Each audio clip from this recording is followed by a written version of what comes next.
খুব ইনফিরিয়ার মনে হয় আমাদের, সত্যি কথা বলতে।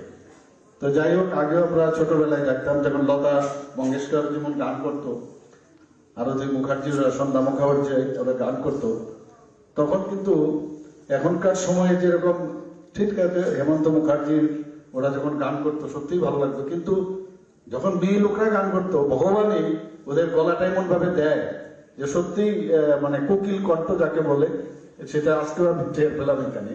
ছেলেদের বেলায় বোঝা যাচ্ছিল না কি বলছে। আর সর্বত্র যেখানে যাই মেয়েদেরই আমরা প্রাধান্য দিই।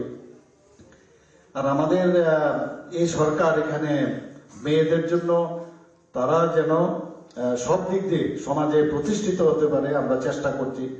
33% আমরা রিজার্ভেশন রেখেছি। তাছাড়া বিভিন্ন যে গভর্নমেন্ট স্টল আছে সেগুলোকে আমরা বলেছি মেয়েদের 50% দিতে হবে। যেখানে তাদের আমি যখন ভাই ভোটার সময় ডিক্লারেশন দিয়েছিলাম যে সমস্ত যারা ডিগ্রি জেনারেল ডিগ্রি কলেজে পড়ে তাদের যেন অবৈতনিক হয়, তো সেটাও কার্যকরী হচ্ছে। আগরতলা শহরের নিরাপত্তার প্রশ্নে যখন বিভিন্ন রাস্তায় রাস্তায় যে ক্যামেরা লাগানো হয়েছে, তাতে যেন আরো আউটস্কার্টে করা যায় তার জন্য অনেকগুলো ক্যামেরা আমরা কিনেছি। তো মেয়েদের নিরাপত্তা, তাদের বডিস্টি যেন ঠিকঠাক থাকে সেই দিকে আমরা সরকার প্রথম আমরা প্রায়োরিটি বেস আমরা দেখছি। সারা ত্রিপুরাতে আমাদের এখন 7টা মহিলা দ্বারা একদম সম্পূর্ণ মহিলা দ্বারা পরিচালিত আমাদের মহিলা পুলিশ স্টেশন আছে। সমস্ত যে আমাদের থানাগুলো আছে 24/7 মানে ওখানে হেল্প ডেস্ক করে সেখানে আমরা রেখেছি। তো এই সরকার মানে আমরা চাই যে মহিলারা যেন সামনের দিকে এগিয়ে যায়, এবং কোনো জায়গায় সমাজে মহিলা না থাকলে, সংসারে যেমন মহিলা নেই তো ওই সংসারে কিন্তু মনে হয় যেন একটা কিরকম একটা মিসিং থাকে। তো আমরা চাই যে মহিলারা সব জায়গায় থাকুক। এটা সবসময় আমি একটা শব্দ সবসময় বলি, সেটা হচ্ছে ফিল গুড। তো ফিল গুডের অবস্থানটা আজকে এখানে আসার পরেও ভালো লাগছে। এবং বিভিন্ন যেসব সাবজেক্ট আছে, যখন কিছুদিন আগেও আমি এখানে বারংবার আমার আসতে হয়, বিভিন্ন প্রাইজ ডিস্ট্রিবিউশন হয়, দেখা যায় ফার্স্ট সেকেন্ড থার্ড মহিলাই নেয়। তো প্রথমে তো এখানে যারা ছোট ছোট মেয়েরা আছে তাদেরকে আজকের এই শুধু তারা না, যারা অন্য যারা নিউ ভোটার্স আছে এই প্রথম ভোট দিতে যাচ্ছে তাদেরকে আমি অভিনন্দন জানাবো এবং বেস্ট অফ লাক আমি বলবো। কারণ আগামী দিন এই আঙ্গুলের একটা টিপের উপর নির্ভর করবে যে এই আগরতলা বা ত্রিপুরাটা কি হতে যাবে, এবং আমরা যে শ্রেষ্ঠ ত্রিপুরা বানানোর যে চিন্তা ভাবনা করছি সেই দিশায় এখন এই একটা আঙ্গুলের উপর ডিপেন্ড করবে। ভোটের প্রক্রিয়া 1-2বার দেওয়ার পরে কিন্তু বোঝা যাবে, এটা ধরো একটা বুকের মধ্যে লাগবে যে কি জানি নতুন নতুন ভাব গিয়ে কি হবে না হবে। এটা 1-2বার দিলেই সেটা বোঝা যায়। আর ওখানে মেশিনারিস্তা আছেই, যারা আমাদের ইলেকশন কমিশনের লোক আছে, তারা তো ওরা বুঝিয়ে দেয়। আর বিভিন্নভাবে মক ড্রিল যেটা হয় সেটাও হচ্ছে, আপনারা নিশ্চয়ই দেখবেন এগুলো। তো আমি একটা কথা বলবো, ভোটের আবেদনের জন্য আমি এখানে সবাইকে ডাকিনি যে এমুক পার্টিকে দিতে হবে তেমুক পার্টিকে দিতে হবে। এটা সম্পূর্ণ অরাজনৈতিক একটা ফোরামে আজকে দেখেছি। তো সেই জায়গায় দাঁড়িয়ে আজকে আমরা যেটা চাইছি, সারা ত্রিপুরা একটা নেশামুক্ত ত্রিপুরা। আমি কয়েকটা পয়েন্ট বলবো যে নেশামুক্ত ত্রিপুরা যদি আমরা না করতে পারি, এবং তার জন্য একটা সলিড একটা বেস লাগবে, এবং সেই সলিড বেস এবং প্ল্যাটফর্ম হচ্ছে আমাদের সরকার। তো সরকার বানানোর ক্ষেত্রে আগে দেখতে হবে যারা নেতৃত্ব দেবে আগামী দিন, তাদের ব্যাকগ্রাউন্ড গুলো একটু দেখা দরকার।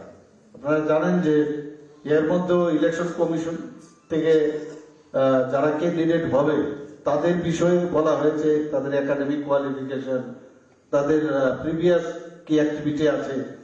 তো তার উপর ভিত্তি করে আগামী দিন কিন্তু এরকমও হবে, অনেক ক্রাইটেরিয়া গ্রাজুয়ালি কিন্তু ওরা একসাথে করা সম্ভব নয়, ধীরে ধীরে গুটিয়ে আনছে। কিন্তু মানে ভারতকে চালাবার জন্য যারা কিছু দিতে পারবে, এখানে যেসব আমাদের ইয়াং জেনারেশনের আজকে এখানে নতুন ভোটার হিসেবে এসছে, আমি নিশ্চিত যে আগামী দিন ঠিক আছে নিজের জীবনটা আমরা দেখবো, নিজে একজন কেউ ভালো ডাক্তার হবে, ইঞ্জিনিয়ার হবে, ভালো একজন আইএস অফিসার হবে, আইপিএস অফিসার হবে, একজন ভালো বিজনেসম্যান হবে। কিন্তু আমরা একটা জিনিস যেটা চিন্তা করতে হবে যে আমরা শুধু আমার নিজের জন্য, ফ্যামিলির জন্য আমরা চিন্তা করার বাইরেও আরেকটা ফ্যামিলি আছে, দিস ইজ আওয়ার সোসাইটি। আমার সোসাইটিকে আমার ঠিক করতে হবে। You are born for others. আমরা কিন্তু মাঝে মাঝে ভুলে যাই, আমাদের মোরাল সায়েন্সই বলে you are born for others, not for yourself. তো এই যে বিষয়টা, এটা কিন্তু আমাদের যদি মনে রাখি, আর আমার দেশকে করতে হবে, দেশের জন্য আমার কাজ করতে হবে। একটা ভোট দেওয়া, মনে করি যে ভোট দেওয়ার আছে একটা রেগুলার একটা এক্সারসাইজ, ইলেকশন আসবে, ইলেকশনে ভোট দেওয়া, কিন্তু ভেরি ইম্পর্টেন্ট এই ইলেকশনের এই ভোটের এই যে গণতান্ত্রিক পদ্ধতি, সেটা কিন্তু সাংঘাতিক, মানে এটার একটা গুরুত্ব অপরিসীম, এখানে ভাষায় প্রকাশ করা যাবে না। কেজুয়ালি নিলে হবে না, আমরা কেজুয়ালি নিই অনেক সময়, তো এই কেজুয়ালি না নিয়ে আগামী দিন আমরা মডেল ত্রিপুরা, আজকে প্রধানমন্ত্রী নরেন্দ্র মোদীজি বারবার বলছেন যে মডেল গুজরাটের কথা বলছে, এবং উনি যেসব কাজ করে গেছেন বা করছেন সেটা কিন্তু অভাবনীয়। আজকে গুজরাটে আমরা কোনোদিন ভাবতে পারিনি, এখানে জলের সমস্যা ছিল, বিজলির সমস্যা ছিল, মানুষরা ওইখানে বলা হতো মরুভূমির মতো জায়গা, সেই জায়গার মধ্যে উনি অসাধ্য সাধন করেছেন। তো মানুষ চেষ্টা যদি করে, এখানে একজন আমার মেয়ে বললো এখানে যে ডেন্টাল কলেজ, এই ডেন্টাল কলেজ একটা ড্রিম ছিল আমাদের জন্য, কোনোদিন ভাবতে পারিনি যে এখানে ডেন্টাল কলেজ, আমি তো ভাবতে পারিনি, কিন্তু স্বপ্ন দেখতাম যে এখানে ডেন্টাল কলেজ করব। কাজেই ভাবার সাথে সাথে, সেটা স্বপ্ন দেখার সাথে সাথে যদি এটা করবো ঠিক করি, এবং এটা for betterment for the society, আমি শিওর যে ইট কুড বি ডান, এবং এটা হচ্ছে। ওইটা আমাদের যখন টিএমসি ত্রিপুরা মেডিকেল কলেজে বা আগরতলা গভর্নমেন্ট মেডিকেল কলেজে, আমার মনে আছে তৎকালীন সময়ে অনেকে বলছে আরে আমার হাতের মধ্যে গাছ উঠবে যদি এখানে মেডিকেল কলেজ হয়। মেডিকেল কলেজ তো হলো, আমরা সবাই মিলে চেষ্টা করেছি, সেই টিমে কিন্তু আমরা ছিলাম। আজকে এখানে ডেন্টাল কলেজ হয়েছে, আগামী দিনে আরো ইনস্টিটিউশনের দিক দিয়ে এখানে এখন ইউনিভার্সিটির একটার পর একটা ইউনিভার্সিটি আসছে, বিভিন্ন ইউনিভার্সিটি, এখানে বুদ্ধিস্ট ইউনিভার্সিটি একটা হচ্ছে নর্থে, সাউথও আর একটা ইউনিভার্সিটি হচ্ছে প্রাইভেট, এখানে আমাদের ফরেন্সিক ইউনিভার্সিটি হয়ে গেছে, ল ইউনিভার্সিটি হয়ে গেছে। আমাদের সময় তো ভাবতে পারিনি, আমরা তো যেতাম বাইরে নমিনেশন নিয়ে, সেই হাওড়া স্টেশনে বসে থাকতাম বা শিয়ালদা স্টেশনে বসে থাকতাম, বাইরে আমাদের যেতে হতো। আজকে ত্রিপুরার মধ্যেই কিন্তু সবই চলছে। আইআইটি নিয়ে আমি শুনছিলাম, বলছিল একজন ছেলে বলছিল যে নিউ ভোটার, আইআইটিও আমরা নিশ্চয়ই এখানে ট্রিপল আইটি আমরা করছি এখানে, এবং আমরা এখানের মধ্যে এমন সব জিনিস আমরা আগামী দিন করব যে যা যা চাহিদা আছে আমাদের ছেলে মেয়েরা যেন বাইরে না যেতে হয়, ত্রিপুরার মধ্যেই যেন সেটা সম্ভব। প্রধানমন্ত্রী চেষ্টা করছে যেন বাইরে, দেশের বাইরে না যেতে হয়, প্রধানমন্ত্রী চেষ্টা করছে দেশের বাইরে যেন আমার ট্যালেন্ট গুলো না যায়, আর আমরা ত্রিপুরাতে বসে বলবো আমরা ত্রিপুরার ছেলে মেয়েরা যেন বাইরে যেতে না হয়, ত্রিপুরাতেই থাকে।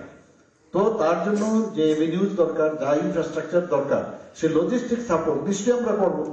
আজকে ভেটেরিনারি কলেজও এখানে আছে, হোমিওপ্যাথিক কলেজের কথাও বলছি, বিভিন্ন অ্যাক্রেডিটেড সমস্ত যে ন্যাকের যে কলেজগুলো, আগে সেগুলোর অবস্থা ভালো ছিল না, আমরা কোয়ালিটি এডুকেশন দেওয়ার চেষ্টা করছি সব জায়গায়, এবং education department, agriculture department, sports এবং হেলথ, এই চারটা হচ্ছে আমাদের প্রায়োরিটি। আমরা চেষ্টা করছি, কিন্তু সেটা কিন্তু আজকে আমি মুখ্যমন্ত্রী আছি, আরেকজন কোনোদিন মুখ্যমন্ত্রী হবে, বা আমাদের মিনিস্টার যারা আছেন আরেকজন মিনিস্টার হবে, কিন্তু আমরা আমি যেহেতু স্পোর্টসের সাথে আমি জড়িত ছিলাম, আমি যখন 4x100 মিটার যে আমাদের রিলে রেস হতো, তো এর জন্য ব্যাটনটা কিন্তু দিতে হয় একজন আরেকজন। তো এই ব্যাটনটা আমরা দিয়ে যেতে চাই next generation, and you are the people to whom we have to hand over this baton, and you are the future for Tripura to make it go to make it ahead. So you have to do it. তো আমরা চাই যে ভালো মানুষের সাথে, সৎ মানুষের সাথে থাকা, সৎ মানুষের উপদেশ শোনা। আমরা কিন্তু মাঝে মাঝে এই সোশ্যাল মিডিয়ার দৌলতে তার অ্যাডভান্টেজ ডিসঅ্যাডভান্টেজ সবই আছে, আর যেগুলো আমাদের মাঝে মাঝে বিচ্যুতি করে সেগুলোর দিকে কিন্তু আমরা আকৃষ্ট হই। আমাদের নেগেটিভিটিটা কিন্তু খুব আকৃষ্ট হয় পজিটিভিটির থেকে। তো মাঝে মাঝে যখন এই সমস্যা হবে, আমাদের যে মুনি ঋষিরা আছে, আজকে এখানে রামমোহন রায়ের কথা যদি আমি কাউ এখানে এখনের জেনারেশনকে বলি, পড়বেই না। কিন্তু রবীন্দ্রনাথ সম্পর্কে যদি বলি, পড়বেই না। পণ্ডিত দীনদয়ালজি সম্পর্কে বলি, পড়বে না। তো এইসব যারা আমাদের লিজেন্ড ব্যক্তি, তাদের সম্পর্কে, সুভাষ বসুর সম্পর্কে যদি আমরা পড়ি, যখনই বিচ্যুতি ঘটে তারা কিভাবে দেশের জন্য করে গেছে, সমাজের জন্য করে গেছে, রামমোহন রায় থেকে আরম্ভ করে ওদের জীবনী, শরৎচন্দ্রের বিভিন্ন, আমাদের ভারতবর্ষে এগুলো অ্যাভেলেবল আছে। এইগুলো যখন আমরা পড়বো তখন কিন্তু দেখা যাবে এগুলো থেকে আমরা বিচ্যুতি হব না। এবং এখানে ঠিক আছে ভোট তো হবে, কিন্তু মেডিটেশন করা, যোগ ব্যায়াম করা, আমরা প্রধানমন্ত্রী যেভাবে আন্তর্জাতিক যোগ ব্যায়ামকে নিয়ে এসছেন, তো এতে করে কি হয়, শরীর ভালো থাকে, এটা তো একটা দিক। কিন্তু যোগের মাধ্যমে, যোগ কিন্তু আমাদের একটা ফিলোসফি ইন্ডিয়া, এবং আমি কে, হু এম আই, এটা কিন্তু আমরা রিকগনাইজ করতে পারি। তো এগুলো আমাদের এখন সারা ভারতবর্ষকে দেখছে, সারা দুনিয়া ভারতবর্ষকে দেখছে। এখন কোভিডেও আপনারা সবাই দেখেছেন কিভাবে প্রধানমন্ত্রীকে সবাই ভেবেছিল যে 130 কোটি লোকের বসবাস সেখানে কি করে ওরা কোভিড মোকাবেলা করবে, কিন্তু প্রধানমন্ত্রী দেখিয়ে দিয়েছে কিভাবে মোকাবেলা করতে হয়।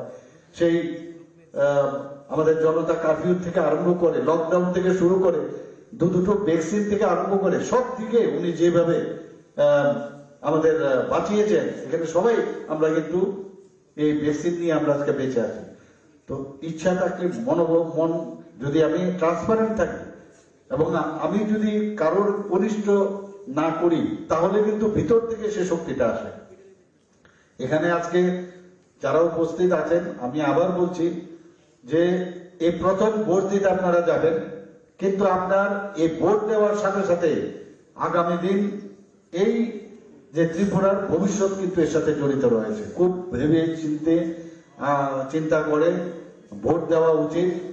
কাউকে আমি বলছি না এখানে ক্যাম্পেইন করে এমুককে দিতে হবে, কিন্তু আমরা দেখছি তুলনামূলক আজকে এমন একটা সরকার, প্রধানমন্ত্রী নরেন্দ্র মোদীজি সরকার, আগে স্ক্যাম আমরা শুনেছি, সবসময় দেখতাম যে কোনো সরকার দিল্লিতে থাকতো খালি স্ক্যাম।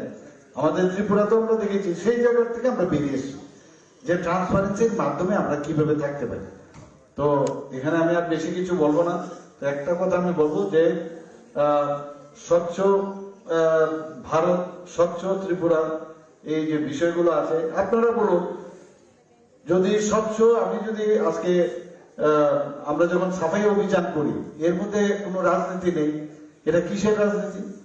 এটা তো আমাদের ফাদার অফ নেশন, উনি নিজে বলে গেছেন আমাদের পরিষ্কার পরিচ্ছন্ন থাকতে হবে। কাউকে আমরা ঘর দিচ্ছি, এর মধ্যে কি রাজনীতি? ঘর দিচ্ছি তো সাধারণ মানুষের জন্য। প্রধানমন্ত্রী প্রায় এখানে প্রায় 4.5 লক্ষ লোকের মধ্যে এই প্রাইম মিনিস্টার আবাস যোজনায় ঘর দিয়েছে গরিব মানুষদের জন্য, এটার মধ্যে কোনো রাজনীতি নেই। জল দিচ্ছে, জলের মধ্যে কি রাজনীতি? জল তো এটা বলবো না যে এমুক পার্টির লোক, এমুক পার্টির, জল তো সবার জন্য সমান। ইলেকট্রিসিটি দিচ্ছে, বিজলি দিচ্ছে, তো এর মধ্যে কি রাজনীতি থাকবে? কোথাও গ্যাসের চুলা দিচ্ছে, তো গ্যাসের জন্য কি রাজনীতি থাকবে? মানুষ এগুলো বুঝতে হবে যে রাজনীতির বাইরে গিয়েও আমরা যে এই যে হিউম্যান টাচের বিষয়গুলো, সেগুলো কিন্তু বুঝতে হবে আমাদের। আমরা চাই যে সবার জন্য, সবাই যেন ভালো থাকে, সবার মুখে একটা হাসি ফোটুক, এবং এই সরকার আমার সরকার, এই ফিলিংসটা যেন থাকে। এবং আগামী দিন নিশ্চয়ই আমরা যারা এখানে ইয়াং জেনারেশন, বিশেষ করে যারা আছে, আজকে আমি অনেক জায়গায় গিয়েছি, কিছু কিছু লোক যারা ইয়াং হওয়ার পরেও তারা কিন্তু ভোটার হয়নি, এরকম লোকও আছে এখানে। আমি সবাইকে আজকের এই এখানে উপস্থিত থাকার জন্য এবং আগামী দিন শ্রেষ্ঠ ত্রিপুরার লক্ষ্যে যে যে বিষয়গুলো আছে আমরা নিশ্চয়ই সেগুলোকে অ্যাড্রেস করব। এবং আমি কথা দিচ্ছি যে আগামী দিন এই ত্রিপুরা শুধু গুজরাট মডেল না, ত্রিপুরা মডেল হওয়ার এখানে সুযোগ আছে এবং নিশ্চয়ই আমরা সবাই মিলে সেটাকে আমরা করব। সবাইকে অসংখ্য ধন্যবাদ। জয় হিন্দ। অসংখ্য ধন্যবাদ আমাদের মাননীয় মুখ্যমন্ত্রী প্রফেসর ডক্টর মানিক সাহা মহোদয়কে। আমাদের এখনের অনুষ্ঠানে রয়েছেন আমরা এখানে উপস্থিত সকল নতুন ভোটারদেরকে আমরা বরণ করে নেব।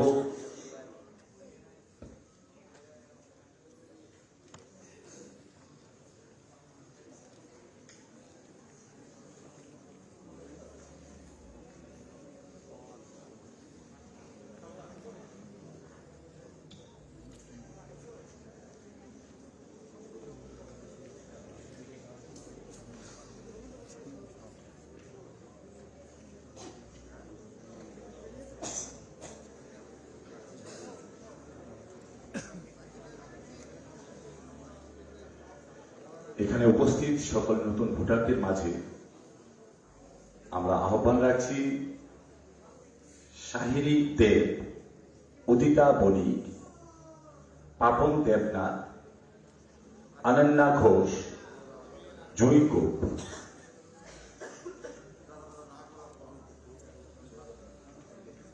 আমরা মঞ্চে আসার জন্য আহ্বান রাখছি নতুন ভোটারদের মধ্যে সাহিরি দেব, উদিতা বণিক, পাপন দেবনাথ, অনন্যা ঘোষ, জুঁই গোপ।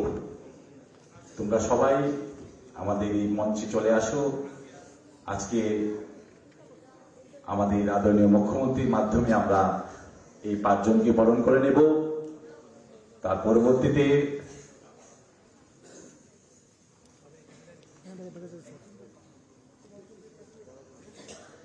সহায়তায় রয়েছেন আমাদের বিশিষ্ট সমাজসেবী শ্রদ্ধেয় কমল দেব মহোদয়। উনি আমাদের মুখ্যমন্ত্রীকে সহায়তা করছেন। জোরে করতালি দিয়ে আপনারা স্বাগত জানাবেন। আগামী দিনের স্বপ্ন, আগামী দিনের ভবিষ্যৎ, তার জন্য এই শুভেচ্ছা। আজকে এই নতুন ভোটারদেরকে শুভেচ্ছা জানিয়ে বরণ করে নিচ্ছেন আমাদের ত্রিপুরা রাজ্যের গর্বের মুখ্যমন্ত্রী আদরণীয় প্রফেসর ডক্টর মানিক সাহা মহোদয়। আমরা আন্তরিকভাবে ওনাকেও শুভেচ্ছা জ্ঞাপন করছি, ধন্যবাদ জ্ঞাপন করছি এত সুন্দর একটা অনুষ্ঠান আমাদেরকে উপহার দেওয়ার জন্য। আমরা আমাদের যুব ভাইদের, বিশেষ করে পদ্মনাভ সাহা, সৌম্যদীপ পাল, ওনাদেরকে বলবো আমাদের এখানে উপস্থিত সমস্ত নতুন ভোটারদেরকে আপনারা